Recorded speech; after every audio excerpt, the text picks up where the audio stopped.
Hello বন্ধুরা, Sulata cooking রেসিপির পক্ষ থেকে তোমাদের সকলকে জানাই স্বাগত। আজকে দেখো আমি মুসা নিয়ে হাজির হয়েছি। আর এই মুসার পাকোড়া বাকি বড়া খেতে যেন হয় এত ভীষণই মজা। অবশ্যই তোমরা ইফতারে এটা ট্রাই করে দেখবে। এটা তো বাচ্চারা এমনি খেতে চায় না। আমরা যদি মোচার বড়া করে দেই বাকি পাকোড়া করে দেই তাহলে ওরা বুঝতেও পারবে না, আর ওরা খুবই তৃপ্তি সহকারে খাবে। দেখো মোচাটাকে আমি এক এক করে ছাড়িয়ে নিচ্ছি, আর ছাড়িয়ে আমি ফুলগুলোকে বের করে নিচ্ছি। ফুলগুলোকে বের করে আমি মোচার যে ভিতরে যে শক্ত দেখো কটন বারের মতো থাকে ওটাকে আমি ফেলে দিয়েছি। আর ফুলগুলোকে ফেলে দেখো সমস্ত মোচার ফুলগুলোকে আমি এখন সুন্দর করে বেছে নিয়েছি। আর বেছে এগুলোকে আমি ভালো করে ধুয়ে জল ঝরিয়ে রেখেছি।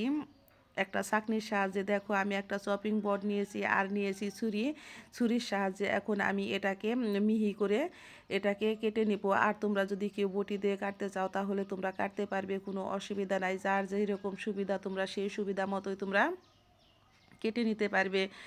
দেখো কথা বলতে বলতে এগুলোকে আমি কত সুন্দর মিহি করে কেটে নিচ্ছি। আর এগুলোকে মিহি করে কাটলে তোমার মোচার বড়া বাকি পাকোড়া খেতে হয় ভীষণই মজা।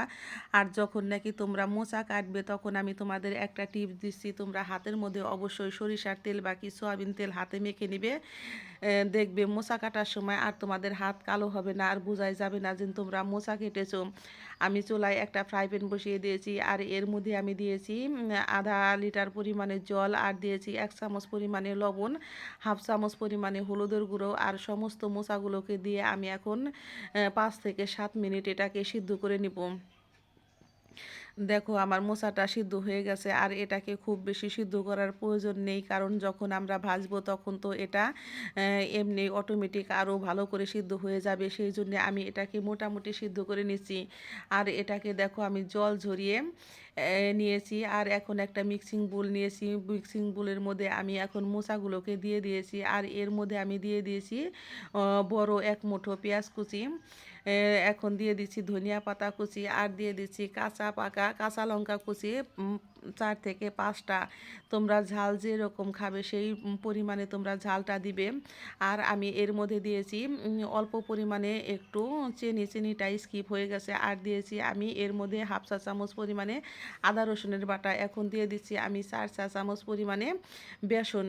আর বেসনটা দিলে তোমার বাইন্ডিং করতে হয় খুবই ভালো, সেজন্য অবশ্যই বেসন দিবে। আর বেসন যদি তোমাদের না থাকে তাহলে তোমরা চাল ডাল বেটে পাটায় বেটে তারপরে এটা তোমরা বানিয়ে নিতে পারবে, সেটাও খেতে হয় ভীষণই মজা। দেখো এর মধ্যে আমি দিয়েছি 2 চা চামচ পরিমাণে চালের গুঁড়ো, আর দিয়েছি অল্প পরিমাণে একটু বেকিং পাউডার। এখন আমি একটা ডিম দিয়ে এটাকে ভালো করে মিশিয়ে নেব। আমি এখন হাতের সাহায্যে দেখো এটাকে আমি ভালো করে মিশিয়ে নিচ্ছি। আর এটাকে খুবই ভালো করে তোমাদের মাখাতে হবে।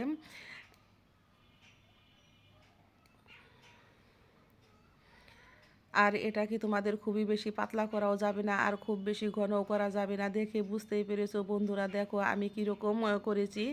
অবশ্যই তোমরা এরকম করে তোমরা তৈরি মাখিয়ে নিবে। দেখো আমি বড়ার শেপ দিয়ে তোমাদের দেখাচ্ছি, কত সুন্দর বড়ার শেপ হয়ে গেছে।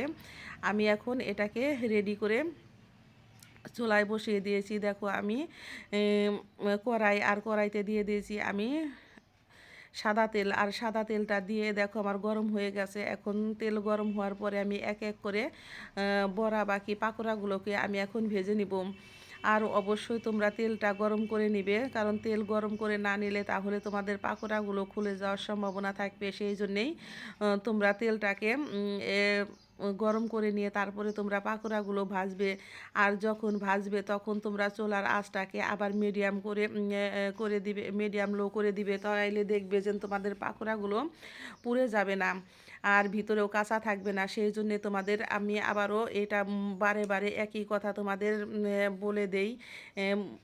দেখো আমার সবগুলো পাকোড়া দেওয়া হয়ে গেছে, আর আমার 1 পিঠ হয়ে গেছে। এখন আমি এটাকে উল্টে নিচ্ছি। আর এটাকে ভালোভাবে তোমরা বারে বারে উল্টে পাল্টে এটাকে ভেজে নিবে। আর এই বড়া বাকি পাকোড়া ভাজতে বেশি সময় লাগে না, খুবই অল্প সময়ে হয়ে যায়। আমার এই পাকোড়ার রেসিপি যদি তোমাদের ভালো লেগে থাকে তাহলে বন্ধুরা অবশ্যই অবশ্যই একটা লাইক করবে, কমেন্ট করবে, শেয়ার করবে এবং যারা আমার নতুন বন্ধু আছো তারা আমাকে একটা সাবস্ক্রাইব করতে ভুলবে না। আমি নতুন এবং পুরাতন সকল বন্ধুকে জানাই ধন্যবাদ। আর এই পাকোড়াগুলো দেখো আমার একদম রেডি হয়ে গেছে। আমি এখন দেখো চুলাই থেকে এটাকে নামিয়ে নিব। আর কত সুন্দর কালার এসে গেছে। এই পাকোড়াগুলো দেখো কত সুন্দর কালার হয়েছে, আর এগুলো দেখতে যেমন সুন্দর খেতেও হয় ভীষণই মচমচে, খুবই মজার। এটা গরম ভাতের সাথে খেতে তো ভীষণই ভালো লাগে। অবশ্যই তোমরা এটা ইফতারেও খেতে পারবে। এটা একবার হলেও তোমরা ট্রাই করে দেখবে যে ভীষণই মজার। আর দেখো আমি আবারও তোমাদের আরেকটু দেখিয়ে দিচ্ছি যে এটা এভাবে দিয়ে আমি সমস্ত পাকোড়াগুলোকে এখন ভেজে নিব, কারণ সবগুলো পাকোড়া তো ভাজা দেখানো সম্ভব না। দেখো কথা বলতে বলতে আমার এই পাকোড়াগুলো রেডি হয়ে গেছে, আর এগুলো কত সুন্দর কালার হয়েছে, একদম মচমচে। এখন আমি এটাকে তুলে নিচ্ছি।